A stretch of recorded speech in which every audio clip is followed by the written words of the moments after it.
Welcome back to another video on web development with Flask. My name is Ronak Vyas and this video is a collaboration with Programming Knowledge. In the previous video, we talked about how to set up our hello world and the project file structure. So we created an init.py, which is how we set up our Flask instance. We also talked about blueprints, which we can use to handle our files in a Flask directory. We also talked about how to render HTML files using templates uh, in Flask. So today we'll actually build more of our application, and we'll also look into templates and Bootstrap and how we can use this both to build some components of our website. So let's get started. Before we start our next step, I just want to let you know that I have made a static folder. So a static folder in Flask contains all the static files, so static CSS files, images, fonts, etc. of your project. So make sure you have the static folder ready with images and some CSS which we'll be using in a while. These CSS files only have the fonts and etc. Nothing important for Flask. We'll be using these in our late HTML code as well. So let's get started. So now when we want to build our push-ups logger application, what we notice is that it has a navigation bar which has the workouts, signing in, logging in, the profile page, etc. And what we notice is that the navigation bar is common for all the HTML pages. So it is common for the profile page, the home page, to add a new workout, to log in, sign up. The navigation bar stays the same because, well, we have to navigate through it or using it. So now, instead of writing the navigation code for every single HTML file again and again, what we can do is use something called as template inheritance in Flask, where we can set up a base template with some HTML code and use that code again and again, or inherit that template for other HTML files. So a perfect example is what we are going to do here by using a navigation bar. The code for the navigation bar is going to be constant across all the HTML files. So we'll just set up a base template using that HTML code. So let's see how that works. So let's create a base.html file inside templates. And this is some code I have already written for having the navigation bar using Bootstrap. So you can go ahead to this website. The link will be in the description to download the Bootstrap CDNs and include these links in your header tag. And for the navigation bar, I have referred to the navbar documentation of Bootstrap and modified this particular navigation example and use that in my code. So we'll be making some changes into this right now. How to connect our static files to this. That is one important thing which we need to talk about. And also what these block head and block content mean. So now we have this base.html file and we have to connect this with other HTML files. But before that, let's actually make this a complete HTML complete file where we have these empty tags. So now we want to link our static files with our HTML files, and a good way to do would be just to say static and go to our files. But in Flask, we can do it in a different way, in a much more Pythonic way, which people prefer and developers prefer, where we'll be using something called as URL for. So URL for is a function in Flask which you can use to generate dynamic URLs. So for something like for some static files, it is not required, but it is preferred to do so. But when we have dynamic URLs, for example, when we create a new workout and we want to see that new workout or edit that new workout, the workout will have its own ID. And when we have to generate that during runtime, when a user is using it, we use the URL for's capability. But just to keep the entire code consistent and not use different tactics and different features, we'll be going for URL for every single endpoint which we need. So let's import URL for first in both the auth and main because they will be using it. And now we can actually use Python code inside our HTML pages by using something called Jinja templating. And this is how it looks like. So any statement under a curly brace and a percentage sign will be a control statement. For example, for loops, if statements, blocks, etc., etc. And anything between these two will be a statement, for example, a variable name, initializing a variable name, or printing something. So we can use these to actually talk to our HTML file using Python, or use Python into our HTML files.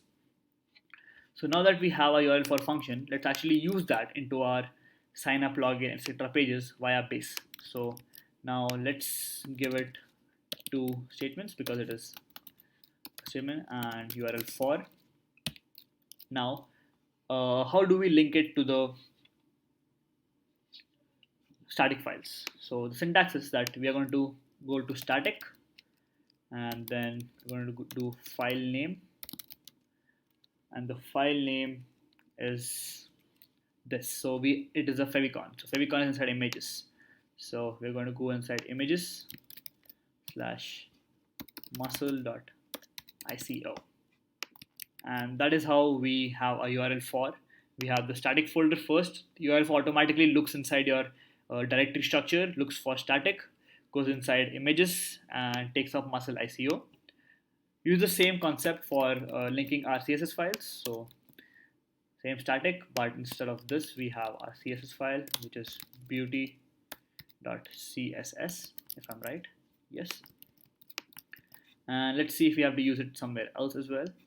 So now we want our pushups logger tag should always point, when we click on it, to point to the main or an index page, right? So the index page is here, and the name of the function is index, and it's the main's blueprint. It comes under the main blueprint. So this is how the syntax will look like for this. You don't have a file name here, so we remove the file name completely. We just have a URL, and let me just go back. I think I made a mistake here. Oh yes, we have a comma and a comma, because the file name is a parameter for the URL for function. And here, instead of static, we have main.index. So this is how we actually refer to the pushups logger index page using main. So it's very easy to now keep track of all the routes. So we have a main route, a main blueprint inside which we have index. Similarly, we want to go to all workouts. So all workouts is also under the main page, which we'll be adding in a bit. And it will be having all workout, but let's just give it index for now because we haven't made this yet. Then we have the account, which is going to be the profile. So main.profile, and we go to sign up. So sign up comes under auth now. So instead of main, we have auth.signup. And similarly for login, we have the same thing. So we have URL for auth.login. So as you can see now, using blueprints, we are able to really we're able to write the code very easily and very intuitively, where we can clearly understand that this is under the main blueprint, under the main features, and these come under the auth features. So now that we have written the base.html, let's see how template inheritance works and how we can actually add this to our other pages and just inherit from the base. Let's go to index first. This is how the syntax looks like. We have a control statement, and it extends from what? Extends from base.html.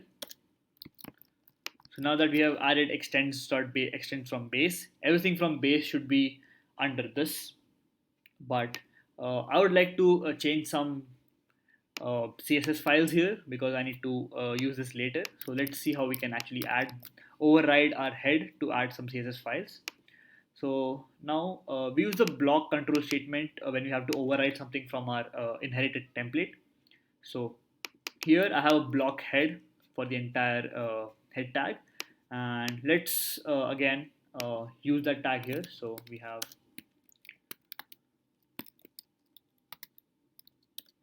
block head, and now we want to inherit everything from the head tag except the CSS file, or actually override the CSS file. So we have to inherit everything, right? So we just write that we are inheriting everything from the main base, so inheriting from super. Then we add our own CSS file. So I'll be linking here, and we want the extended beauty here. So let me just go back and copy the code for adding the link. Go here, we have our static and the file name is extended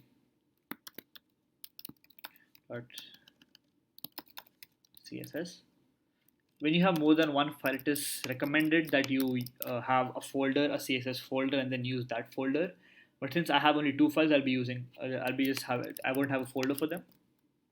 And now that we have finished it, we have to end our block. So we end block for our head. So in this way, we were able to override the extended the beauty CSS file into our index by extended, and also extend the base. Now, I want this on all my files. So let me just copy this into login, profile, and sign up, so that all of these have the same functionality. And yeah, so we're good to go now.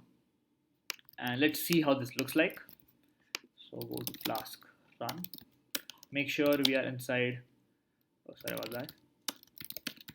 So we are in the video 3. So when I go into video 3 templates, this is all my files here. So go back, write export Flask app and the name of your folder, which is PL video 3 templates for me. It can be just the push-ups logger name for you guys, and just type Flask run. And the server is on now. Let's see what we have here. And as you can see, we have our nav bar ready. And when we go to all workouts, the same thing.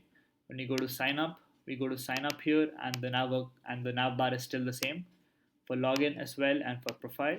So now our nav bar is done, and we can go ahead and start filling our application with other content. So let's go ahead and do index now. So now in the base, when you scroll all down after the nav bar, we have a block content where we can actually add our content here. So I want to add content here in between. So I'll be using the same tags for my index page. Sorry about that. So now go ahead like this, and this is going to be down all the way, and we add our content here. So first, I need a hello. So welcome to the page. So a hello. After that, I'll have an image of a person doing push-ups to make sure that they know it's for doing push-ups. So again, we have the source, which is going to come inside here, and the file name is going to be images slash pushup.png. So this is what the image looks like, pushup.png, and the alt is going to be, or the text is going to be just push up guy, and I want a height around, let's say 200 px. That should be good. Now that we have this, let's just write some content on about our page. So what can we write as a content? So welcome to your push-ups logger. Then let's give it a line break. And what can we write here? This website implements basic CRUD functionality and user authentication features using Flask. Simple welcome. Let's see if this has already changed. And yeah, so we just welcome to the push-ups logger. We have the image ready, and we have a simple description. So this was it for this video. It is a lot to take in, so make sure you go through the code and make sure that you are good with your HTML, CSS, and JavaScript basics to understand, because I did not write the HTML code from scratch. We talked about URL for and how we can use that to create dynamic links. We talked about template inheritance and how we can use the block control statements with these special ways to actually use Python in our HTML code. And we use that to build our nav bar and also the front page of our website. In the next video, we'll talk about how to create forms for sign up and login, and how we can use that to then build our user authentication feature first. Thank you.